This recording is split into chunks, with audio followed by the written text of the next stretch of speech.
Hi everyone, my name is Matan Kedar from Thomson Reuters, and I would like to talk to you about our workflow in GitLab. But first, a couple of words of who are we and what we are doing. We're Clear Forest, a startup who was acquired by Thomson Reuters in 2007. We formed the TMS group, Text Metadata Services.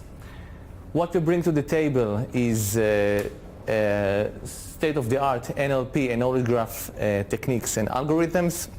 For those who are not familiar with the terms, NLP is natural language processing, which means given a text document to the computer, what the computer can understand from it.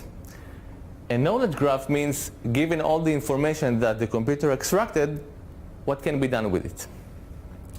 We are a source of intelligent information for both professionals and businesses all around the world, and we provide our customers with a competitive advantage. After saying that, let's continue. So what features are we using in GitLab? We use the Git source control management, of course, otherwise Tamir wouldn't have invited me today. We use merge requests.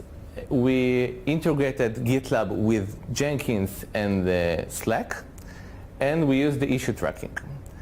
I will deep dive each of these bullets later, but first let's visualize our workflow. First, a new issue is created. Issue might be a bug report or a new feature request. And the issue is created by either a developer or one of the QA team members or even a product owner or a project manager. After the issue is created, a developer is assigned to the issue and writes some code in order to solve the issue, code to solve the bug, or writes the new code to implement the new feature. And afterwards, the developer creates a new merge request. Right now, the new code is stored in GitLab, but not in our master branch. It's important. The next step is that another developer and our Jenkins are reviewing the code. The developer reviews the code, checks if it is written properly, and satisfies all the requirements. And the Jenkins, in the meanwhile, executes some tests and checks that everything is working. When they both approve the new code, then it is merged to our master branch because the merge request is accepted. Okay, so now we deep dive about what we saw. We use the issue tracking mechanism in GitLab. We are working on an ordered backlog mapped to issues. Most of our issues are feature requests or bug reports. We have some open discussions, but the majority of the issues are belong to this kind. We use a very nice feature of GitLab, which is markdown templates. Here is an example of a new template of a bug report. We created this template in order to help the QA guys to help us better understand what happened. So this template contains a short description of what happened.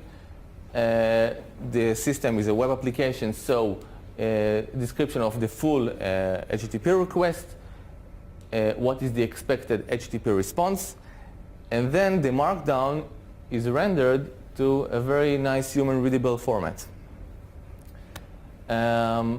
This is an example of our issue bank. These are some issues that we have.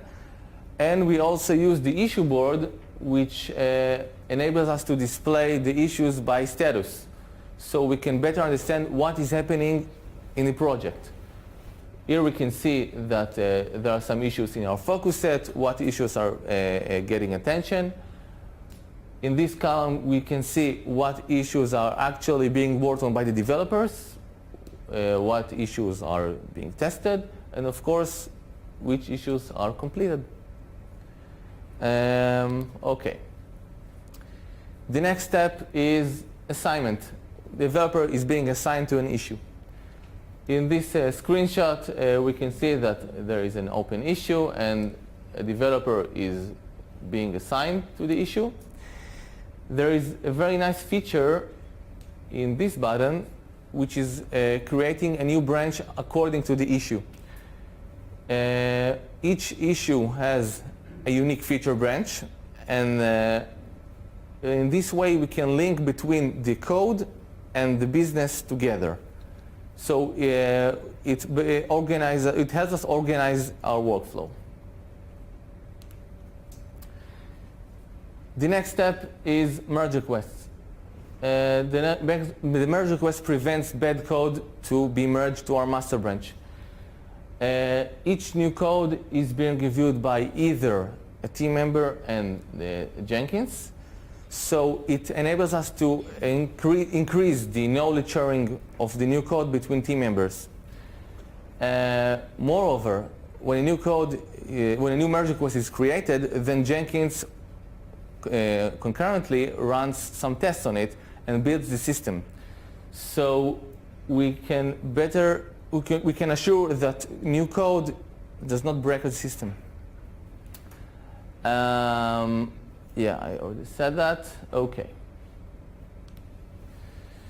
I mentioned Jenkins. So as said, for every merge request, Jenkins executes a full build of the system on the new code. So Jenkins is actually another team member. If all team members vote for a certain merge request, then Jenkins also votes. And we decide if accept or not accept the merge request according to the Jenkins decision. Moreover, Jenkins provides us with build reports for every build, which test failed, for running times, etc. And of course, when a merge request is approved, then Jenkins deploys the new code to our production server. This is a screenshot of Jenkins, of a failed build. And as you can see, it provides us with some useful information. For example, what is the reason for creating this build? What is the list of changes in this commit? And of course, a report of which tests have failed. As mentioned, we also integrated GitLab with our Slack chat service. For those who are not familiar with, Slack is a chat service which enables us to communicate and also run some chat ops. We created a bot of Slack, and we treat it also as an equal team member. We get notifications when a new issue is being created, and when a merge request is created, and then another team member can know about it and then better respond. And we get a notification when a merge request is approved, so we know when a new code is actually being merged to the system. We tried to get notifications on comments, but it was too noisy, so we canceled. We disabled this feature. And again, the result is that the team is always aware of the project status. So in order to conclude, merge requests enable us to increase the knowledge sharing between all the team members. New code is always and continuously tested. It prevents bad code to be merged to our code base. We try to keep it very sterile. Again, we can link between issues and merge requests between the code and the business, and we do this by commits. The result is the development process is well ordered. GitLab helps us to be organized. And of course, it enables the team to be better aware of the project status. This is my last slide. So if you have any questions.